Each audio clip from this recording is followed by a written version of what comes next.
प्रभु की स्तुति। आप इस चैनल को रोजाना सुनकर 1 साल में बाइबल पढ़ सकते हैं। Please subscribe and support. आज के बाइबल अध्याय। गिनती की पुस्तक अध्याय 33। गिनती की पुस्तक अध्याय 33। इसराइलियों के पड़ाव पड़ाव की नामावली। जब से इसराइली मूसा और हारून की अगुवाई से दल बांधकर मिस्र देश से निकले, तब से उनके ये पड़ाव हुए। मूसा ने यहोवा से आज्ञा पाकर उनके कूच उनके पड़ावों के अनुसार लिख दिए, और वे ये है। पहले महीने के 15वें दिन को उन्होंने रामसेस से कूच किया। फसह के दूसरे दिन इसराइली सब मिस्रियों के देखते बेखटके निकल गए, जबकि मिस्री अपने सब पहिलोठों को मिट्टी दे रहे थे, जिन्हें यहोवा ने मारा था, और उसने उनके देवताओं को भी दंड दिया। इसराइलियों ने रामसेस से कूच करके सुक्कोत में डेरे डाले, और सुक्कोत से कूच करके एताम में, जो जंगल के छोर पर है, डेरे डाले, और एताम से कूच करके वे पीहहीरोत को मुड़ गए, जो बाल सपोन के सामने है, और मिगदोल के सामने डेरे खड़े किए। तब वे पीहहीरोत के सामने से कूच करके समुद्र के बीच होकर जंगल में गए, और एताम नाम जंगल में 3 दिन का मार्ग चलकर मारा में डेरे डाले। फिर मारा से कूच करके वे एलीम को गए, और एलीम में जल के 12 सोते और 70 खजूर के वृक्ष मिले, और उन्होंने वहां डेरे खड़े किए। तब उन्होंने एलीम से कूच करके लाल समुद्र के तीर पर डेरे खड़े किए, और लाल समुद्र से कूच करके सीन नाम जंगल में डेरे खड़े किए। फिर सीन नाम जंगल से कूच करके उन्होंने दोपका में डेरा किया, और दोपका से कूच करके आलूश में डेरा किया, और आलूश से कूच करके रपीदीम में डेरा किया, और वहां उन लोगों को पीने का पानी न मिला। फिर उन्होंने रपीदीम से कूच करके सीनै के जंगल में डेरे डाले, और सीनै के जंगल से कूच करके किब्रो थत्तावा में डेरा किया, और किब्रो थत्तावाम से कूच करके हसेरोत में डेरे डाले, और हसेरोत से कूच करके रित्मा में डेरे डाले, और फिर उन्होंने रित्मा से कूच करके रिम्मोन पेरेस में डेरे खड़े किए, और रिम्मोन पेरेस से कूच करके लिब्ना में डेरे खड़े किए, और लिब्ना से कूच करके रिस्सा में डेरे खड़े किए, और रिस्सा से कूच करके कहेलाता में डेरा किया, और कहेलाता से कूच करके शेपेर पर्वत के पास डेरा किया, और उन्होंने शेपेर पर्वत से कूच करके हरादा में डेरा किया, और हरादा से कूच करके मखेलोत में डेरा किया, और मखेलोत से कूच करके तहत में डेरे खड़े किए, और तहत से कूच करके 13 में डेरे डाले, और 13 से कूच करके मिक्ता में डेरे डाले। फिर मिक्ता से कूच करके उन्होंने हशमोना में डेरे डाले, और हशमोना से कूच करके मोसेरोत में डेरे खड़े किए, और मोसेरोत से कूच करके याकानियों के बीच डेरा किया, और याकानियों के बीच से कूच करके होरह गिद्दागाद में डेरा किया, और होरह गिद्दागाद में कूच करके योतबाता में डेरा किया, और योतबाता से कूच करके अब्रोना में डेरे खड़े किए, और अब्रोना से कूच करके एस्योन गेबेर में डेरे खड़े किए, और एस्योन गेबेर से कूच करके उन्होंने सीन नाम जंगल के कादेश में डेरा किया। फिर कादेश से कूच करके होर पर्वत के पास, जो एदोम देश के सिवान पर है, डेरे डाले। वहां इसराइलियों के मिस्र देश से निकलने के 40वें वर्ष के 5वें महीने के पहले दिन को हारून याजक यहोवा की आज्ञा पाकर होर पर्वत पर चढ़ा और वहां मर गया। और जब हारून होर पर्वत पर मर गया तब वह 123 वर्ष का था। और अरात का कनानी राजा, जो कनान देश के दक्षिण भाग में रहता था, उसने इस्राएलियों के आने का समाचार पाया। तब इस्राएलियों ने होर पर्वत से कूच करके सलमोना में डेरे डाले और सलमोना से कूच करके पुनोन में डेरे डाले और पुनोन से कूच करके ओबोस में डेरे डाले और ओबोस से कूच करके अबारीम नाम डीहों में, जो मोआब के सिवान पर है, डेरे डाले। तब उन डीहों से कूच करके उन्होंने दिबोन गाद में डेरा किया और दिबोन गाद से कूच करके अल्मोन दिब लातैम में डेरा किया और अल्मोन दिब लातैम में से कूच करके उन्होंने अबारीम नाम पहाड़ों में नबो के सामने डेरा किया। फिर अबारीम पहाड़ों से कूच करके मोआब के अराबा में यरीहो के पास यरदन नदी के तट पर डेरा किया और वे मोआब के अराबा में व्यत्य शिमोत से लेकर आबेल शित्तीम तक यरदन के तीर तीर डेरे डाले। फिर मोआब के अराबा में यरीहो के पास की यरदन नदी के तट पर यहोवा ने मूसा से कहा, इस्राएलियों को समझाकर कह, जब तुम यरदन पार होकर कनान देश में पहुंचो तब उस देश के निवासियों को उनके देश से निकाल देना और उनके सब नक्काशे पत्थरों और ढली हुई मूर्तियों को नाश कर देना और उनके सब पूजा के ऊंचे स्थानों को ढा देना और उस देश को अपने अधिकार में लेकर उसमें निवास करना, क्योंकि मैंने वह देश तुम्ही को दिया है कि तुम उसके अधिकारी हो। और तुम उस देश को चिट्ठी डालकर अपने कुलों के अनुसार बांट लेना, अर्थात जो कुल अधिक वाले हैं उन्हें अधिक और जो थोड़े वाले हैं उनको थोड़ा भाग देना। जिस कुल की चिट्ठी जिस स्थान के लिए निकले वही उसका भाग ठहरे। अपने पितरों के गोत्रों के अनुसार अपना अपना भाग लेना। परंतु यदि तुम उस देश के निवासियों को अपने आगे से न निकालोगे तो उनमें से जिनको तुम उसमें रहने दोगे वे मानो तुम्हारी आंख में काटे और तुम्हारे पांजरों में कीले ठहरेंगे और वे उस देश में जहां तुम बसोगे तुम्हें संकट में डालेंगे और उनसे जैसा बर्ताव करने की मनसा मैंने की है वैसा ही तुमसे करूंगा। गिनती की पुस्तक अध्याय 34। गिनती की पुस्तक अध्याय 34। कनान देश के सिवाने। फिर यहोवा ने मूसा से कहा, इस्राएलियों को यह आज्ञा दे कि जो देश तुम्हारा भाग होगा वह तो चारों ओर के सिवाने तक का कनान देश है। इसलिए जब तुम कनान देश में पहुंचो तब तुम्हारा दक्षिणी प्रांत सीन नाम जंगल से ले एदोम देश के किनारे किनारे होता हुआ चला जाए और तुम्हारा दक्षिणी सिवाना खारे ताल के सिरे पर आरंभ होकर पश्चिम की ओर चले।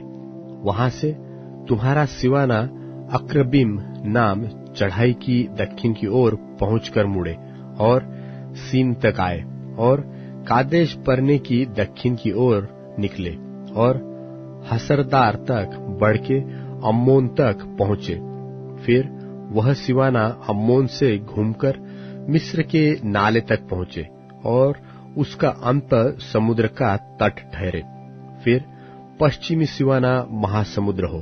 तुम्हारा पश्चिमी सिवाना यही ठहरे और तुम्हारा उत्तरीय सिवाना यह हो, अर्थात तुम महासमुद्र से होर पर्वत तक सिवाना बांधना और होर पर्वत से हमात की घाटी तक सिवाना बांधना और वह सदाद पर निकले। फिर वह सिवाना जिप्रोन तक पहुंचे और हसरे नान पर निकले। तुम्हारा उत्तरीय सिवाना यही ठहरे। फिर अपना पूर्वी सिवाना हसरे नान से शपाम तक बांधना और वह सिवाना शपाम से रिबला तक, जो ऐन की पूर्व की ओर है। नीचे को उतरते उतरते किन्नेरेत नाम ताल के पूर्व से लग जाए, और वह सिवाना यर्दन तक उतर के सारे ताल के तट पर निकले। तुम्हारे देश के चारों सिवाने यही ठहरे। तब मूसा ने इस्राएलियों से फिर कहा, जिस देश के तुम चिट्ठी डालकर अधिकारी होगे और यहोवा ने उसे 9.5 गोत्र के लोगों को देने की आज्ञा दी है, वह यही है। परंतु रूबेनियों और गादियों के गोत्र तो अपने अपने पितरों के कुलों के अनुसार अपना अपना भाग पा चुके हैं, और मनश्शे के आधे गोत्र के लोग भी अपना भाग पा चुके हैं। अर्थात उन 2.5 गोत्रों के लिए लोग यरीहो के पास ही यरदन के पार पूर्व दिशा में, जहां सूर्योदय होता है, अपना अपना भाग पा चुके हैं। फिर यहोवा ने मूसा से कहा कि जो पुरुष तुम लोगों के लिए उस देश को बांटेंगे, उनके नाम ये है, अर्थात एलियाजर याजक और नून का पुत्र यहोशू। और देश को बांटने के लिए एक एक गोत्र का एक एक प्रधान ठहराना। और इन पुरुषों के नाम ये है, अर्थात यहूदा गोत्री यपुन्ने का पुत्र कालेब, शिमोन गोत्री अम्मीहूद का पुत्र शमूएल, बिन्यामीनी गोत्री किस्लोन का पुत्र एलीदाद, दानियों के गोत्र का प्रधान योगली का पुत्र बुक्की, यूसुफियों में से मनश्शेइयों के गोत्र का प्रधान एपोत का पुत्र हन्निएल, और एप्रेमियों के गोत्र का प्रधान शिप्तान का पुत्र कमुएल, जुबलूनियों के गोत्र का प्रधान परनाक का पुत्र एलिसापान, इस्साकारियों के गोत्रों का प्रधान अज्जान का पुत्र पलतीएल, और आशेरियों के गोत्र का प्रधान शलोमी का पुत्र अहीहूद, और नप्तालियों के गोत्र का प्रधान अम्मीहूद का पुत्र पदहेल। जिन पुरुषों को यहोवा ने कनान देश को इस्राएलियों के लिए बांटने की आज्ञा दी थी, वे यही है। कुरिन्थियों के नाम पौलुस प्रेरित की पहली पत्री, 7वां अध्याय। उन बातों के विषय में जो तुमने लिखी, यह अच्छा है कि पुरुष स्त्री को न छुए, परंतु व्यभिचार के डर से हर एक पुरुष की पत्नी और हर एक स्त्री का पति हो। पति अपनी पत्नी का हक पूरा करे, और वैसे ही पत्नी भी अपने पति का। पत्नी को अपनी देह पर अधिकार नहीं, पर उसके पति का अधिकार है। वैसे ही पति को भी अपनी देह पर अधिकार नहीं, परंतु पत्नी को।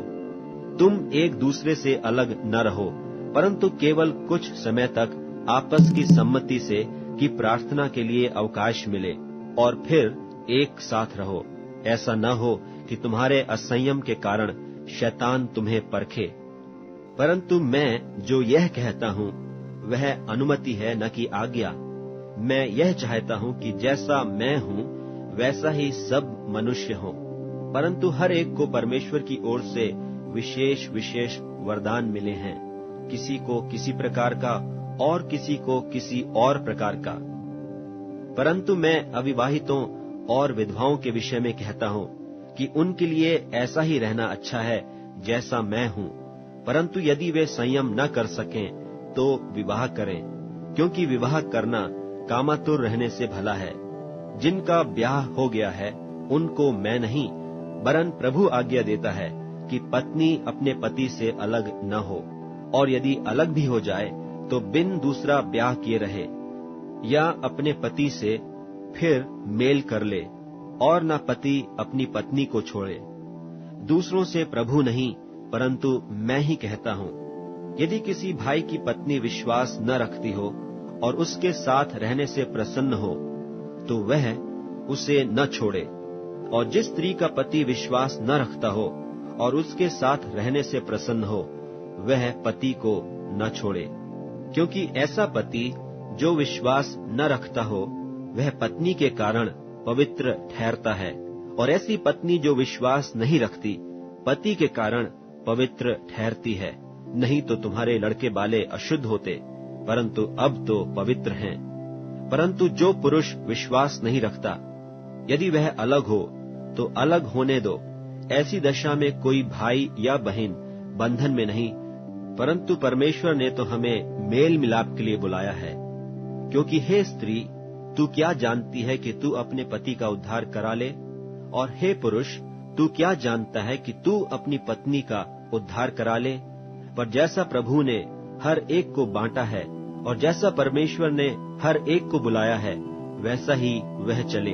और मैं सब कलीसियाओं में ऐसा ही ठहराता हूँ। जो खतना किया हुआ बुलाया गया हो, वह खतना रहित न बने। जो खतना रहित बुलाया गया हो, वह खतना न कराए। न खतना कुछ है और न खतना रहित, परंतु परमेश्वर की आज्ञाओं को मानना ही सब कुछ है। हर एक जन जिस दशा में बुलाया गया हो, उसी में रहे। यदि तू दास की दशा में बुलाया गया हो, तो चिंता न कर, परंतु यदि तू स्वतंत्र हो सके तो ऐसा ही काम कर।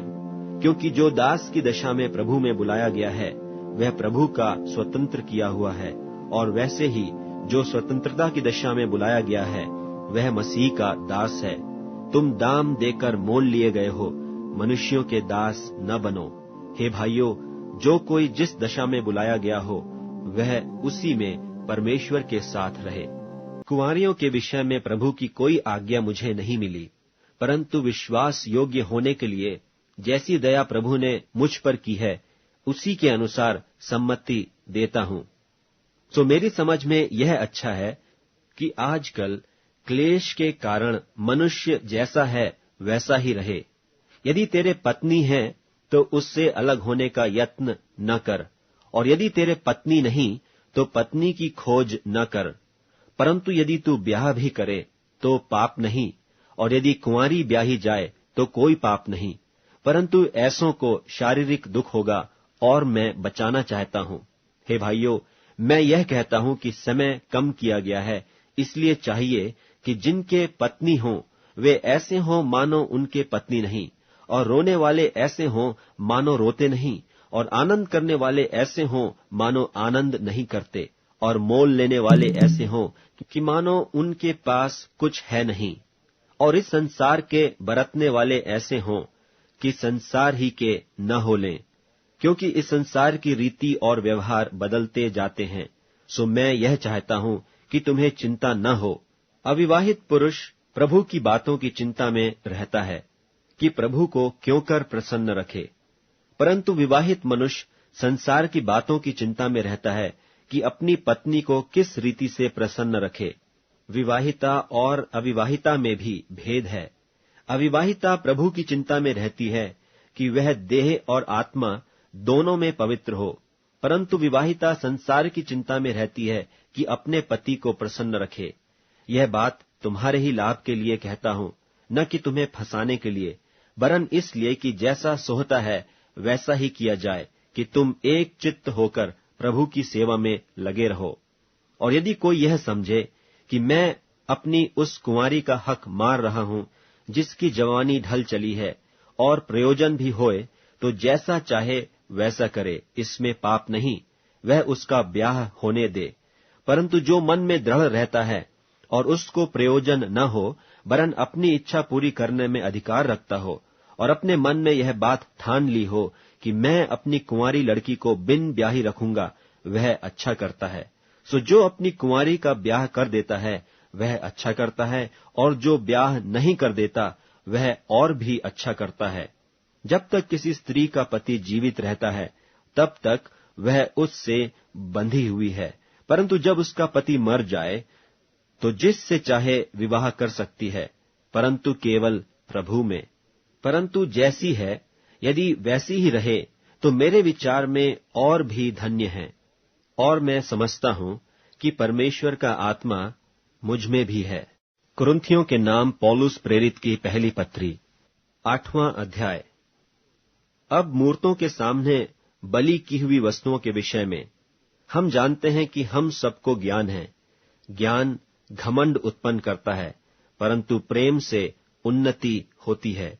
यदि कोई समझे कि मैं कुछ जानता हूं, तो जैसा जानना चाहिए वैसा अब तक नहीं जानता। परंतु यदि कोई परमेश्वर से प्रेम रखता है, तो उससे परमेश्वर पहचानता है। सो मूर्तों के सामने बलि की हुई वस्तुओं के खाने के विषय में हम जानते हैं कि मूरत जगत में कोई वस्तु नहीं और एक को छोड़ और कोई परमेश्वर नहीं। यद्यपि आकाश में और पृथ्वी पर बहुत से ईश्वर कहलाते हैं, जैसा कि बहुत से ईश्वर और बहुत से प्रभु हैं, तो भी हमारे निकट तो एक ही परमेश्वर है, अर्थात पिता, जिसकी ओर से सब वस्तुएं हैं और हम उसी के लिए हैं, और एक ही प्रभु है, अर्थात यीशु मसीह, जिसके द्वारा सब वस्तुएं हुई और हम भी उसी के द्वारा हैं।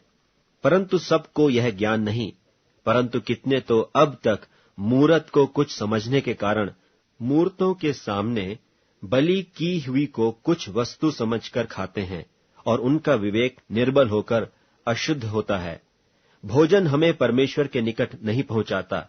यदि हम न खाएं तो हमारी कुछ हानि नहीं, और यदि खाएं तो कुछ लाभ नहीं।